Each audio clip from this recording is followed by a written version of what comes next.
paid to make the right decision. These are going to be in conflict. If you are in a leadership role for any length of time, these two things are going to butt heads.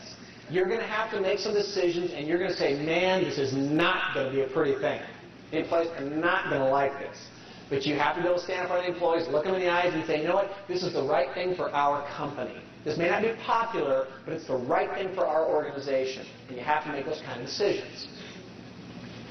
How about defining boundaries? Defining boundaries for our employees. Being an outstanding leader is like being a good parent. You don't try to control their every move, but you do want to provide them with very clear boundaries. What I mean by that, for those of you who are parents, understand this. We take and we draw this circle in the sand for our children. And we tell our children, this is where Mommy and Daddy want you to stay because this is very safe. This is a nice area. But you know what kids are like. You know they're going to go over to the edge over here and they're going to step over the edge and they're going to look at you and see if you're paying attention, right? And if you don't respond, they're going to come over here, they're going to step out over here, and they're going to look at you to see if you respond. And if you don't respond, they're out here going, hey, hey, hey, hey, hey, hey. And then all of a sudden one day when you want them back in there again, you go, get back in there. They go, hey, where were you the last 2 weeks? I was all over. This is the same thing with employees. When you give employees boundaries, when you tell them, I want these 5 things done. Every single customer, every single time, those 5 things done, stick to it. Keep those very clearly defined. If you allow the employees to jump out and not do these things, and they know you can see they're not doing them, and you think you're going to be this, this free-flowing manager that allows them some flexibility, you're killing them. Please fill in the blank. Boundaries that are not clearly defined are painful. It is much easier to set up clear boundaries and keep them there than it is to allow them the freedom. It's not good for them, and it certainly isn't good for you, nor good for the customer. Behavior change. See, customer service coaching primarily does seek behavior change. You're asking your employees to change. And again, this is not about aptitude. We're asking about attitude change. But you must focus your coaching skills more on the why do it. Please fill in the blank for me. It's the why should they do it. They're going to want to know why. And employees may not change their behavior unless they see a need for it. How about culture change? Employees need to be told, and you need to incorporate this word more into your vocabulary, the word culture. Because there are programs. Every corporation has programs. Like I talked about with Safeway earlier. They have sales programs, they have customer service programs, they have all these programs, and most employees perceive that one program gets replaced by another one. When a new program comes along, it replaces the other one. That's the way people think. That's why we need to begin using the word culture and let the employees know that the culture of our restaurant is going to be that we're going to exceed people's expectations. This isn't a program. This isn't something that's going to be going away. It is here. It's ingrained with every ounce of our fabric. When I see an organizational chart, a lot of organizations have organizational charts. This is not an unusual organizational chart. They have quality service as a department within the corporation.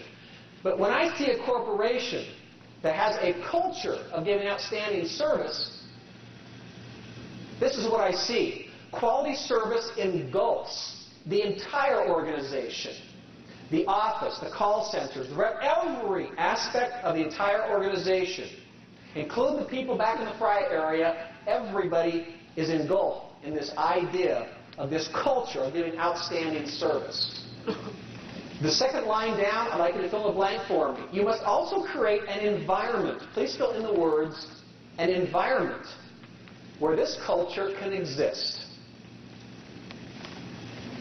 Do not stifle the employee's creativity or ingenuity. If they try to reach out and try some new things, allow them a little bit of freedom, though, to try some new things if it exceeds the customer's expectations. 100% buy-in. You are only as strong as your weakest link, and if you have one employee in your organization that is not subscribed to this, they might be in the wrong organization. Many of you do it. You have employees working for you that probably shouldn't be.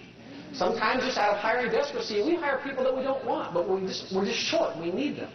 But really realize that culture will not exist unless everybody subscribes to it. Fill in the last blank for me. The culture must be non-negotiable. That's another word I would like you to inject in your vocabulary. It is the words non-negotiable. When you talk to the employees about the 5 things that I want you to do, these are non-negotiable standards. We're not going to discuss them. They will be done. 100% of the time, every single customer, every single time. Coaching. I'm in an unfortunate position because I will not be a coach. In this environment, I'm a teacher. I just want information out to you. It's a one-time event, and I hope that you take information back and utilize it. You are in a situation to be a coach. Coaching is, and you please fill in the blanks for me, continuous, and it is consistent. Coaching never stops. Look at baseball. Look at a batting coach. When Ken Griffey Jr. is having batting problems and he gets up to the plate to swing, the batting coach sees problems. The batting coach sits down with Ken. The batting coach does just not go to Ken. He doesn't go there and say, Ken, your hitting stinks. He knows that. What he needs is specific information about how to change his behavior. What Ken is looking for from a batting coach is, okay, spread your feet 2 inches further out, bring your elbow up a little bit, turn your head a little bit. Coaching is we're giving bits of information to an employee that will change their behavior. An example, if you have an employee that works at the register, and you notice that they're not staring the employees or the customer in the eye, they're not giving good eye contact, they're staring down at the tray, they're staring everywhere else but at the customer, and you want to try to help them. Well, going to that person and just telling them, boy, you got to give better eye contact, that doesn't do any good. What they need to hear is they need something that's going to change their behavior.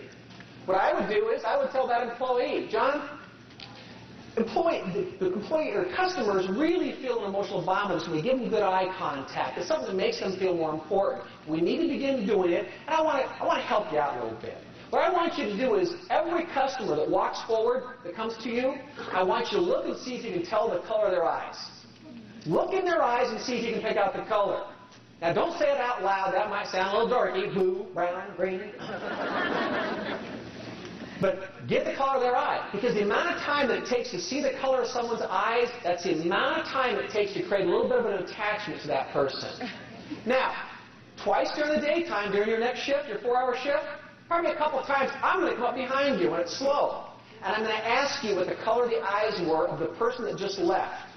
And if you can get both of them right, I'll buy you a bag of Oreos tomorrow because I know you love Oreos.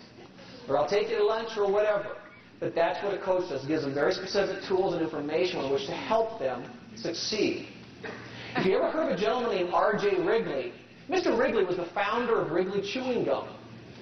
And there's a story about him on an airplane one time. The gentleman sitting next to him says, Mr. Wrigley, I don't understand it. He says, your name is just predominant in the chewing gum industry. You own the business. He says, I don't understand. If you're already number 1, why do you continue to advertise?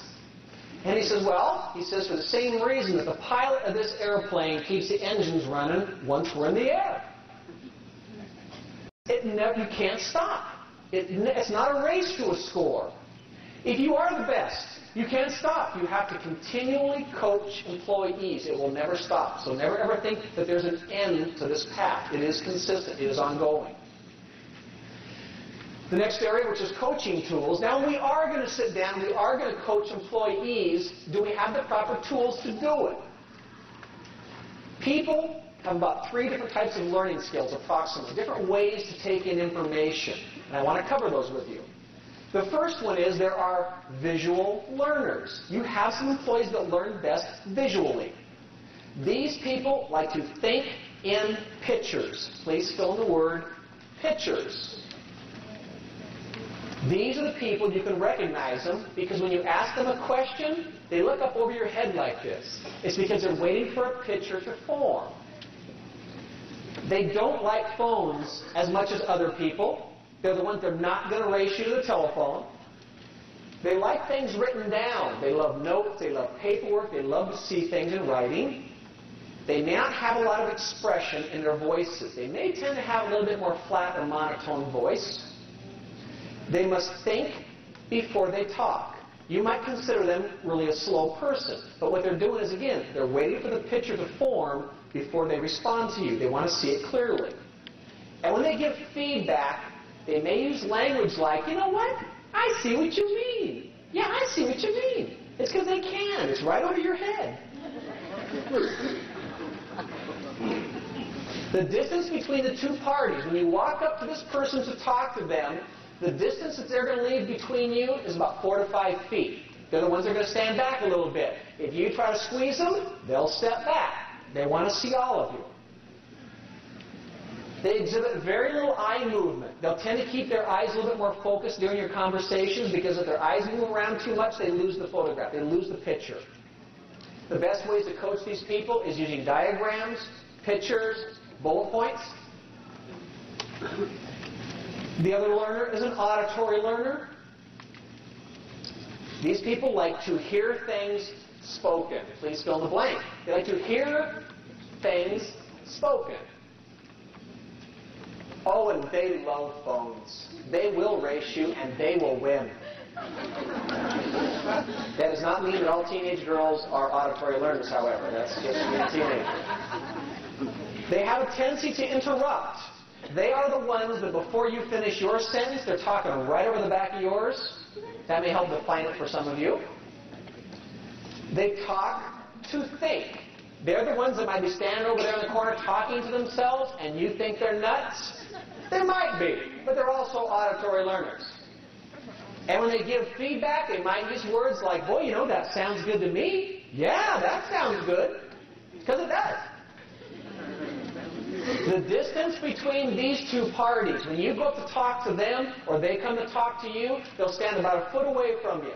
They don't need to see you. They just want to see your mouth. They exhibit lots of eye movement because they're face-to-face with you and they really don't want to see your face that much anyhow, so their eyes move around quite a bit. They have no picture to sustain. The best ways to coach these people is simply verbally. You can just talk to them. They're just like a sponge. The last learning style is kinesthetic, or you may hear it called kinetic. They wear their feelings. They're a real touchy-feely group. They come up to talk to you, and they hang on to you, and they touch you. Know them? They also deal with the emotion of movement. They like movement. They might get side by side, and they'll use words like, oh yeah, I know what you're talking about. Yeah, I feel that. It's because they can. They're hanging on to you. They learn by hands-on coaching. Please fill in the blanks. They learn by hands-on coaching. The best way to help these people out is by role-playing or some movement. Now, here's your options. If you've got employees that work underneath you, 5 employees underneath of you, you're going to want to find out before you sit down to coach them, if you want to be an outstanding leader, you better figure out which learning style they are, because they're not all going to accept it. If you have someone that is a real visual learner and you try to just speak to them out, they might not get the whole thing. They might need something visual, a brochure, maybe a procedure manual or something to stare at. That's how you help your people. Now, you might know just by reading this who some of your people are. But if you don't know, you might just even keep a list. You know, Bob, and give him this list. Give him this piece of paper, photocopy it, hand it to him and say, tell me, which learner are you? Just help me out. And keep a list. Bob, visual. Jane, auditory. Keep a list. When you need to do some coaching, go look at it and say, Jane, auditory. Oh, good. I can just talk to her. And that's the way she learns best. This is what removes you from not just being a supervisor. It takes you into being an outstanding leader of people and a great coach. Now, in my situation, I have got this room full of people that I have to try to get to all of the learning styles. It's challenging when you have a group of people like this. What is it that you think that I've done to try to take care of the visual learners? The handout, absolutely. Yeah, you've got something to look at and read. What else? Yeah, PowerPoint presentation. So those are a couple of things that kind of keep you spiked every so often so you don't doze off. How about the auditory learners? What do you think I do for the auditory learners? Simply talk, but you'll see my voice inflection. This is to keep you from falling asleep as well. So I use a lot of voice inflection, and I inject humor every so often to try to spike you. What do you think I do with the kinesthetic learner? Yeah? Fill in the blanks. Yes, very good. I knew all these answers before I got here, by the way, folks. I could have filled them in for you. But it's to keep you active in the learning process. What else do I do?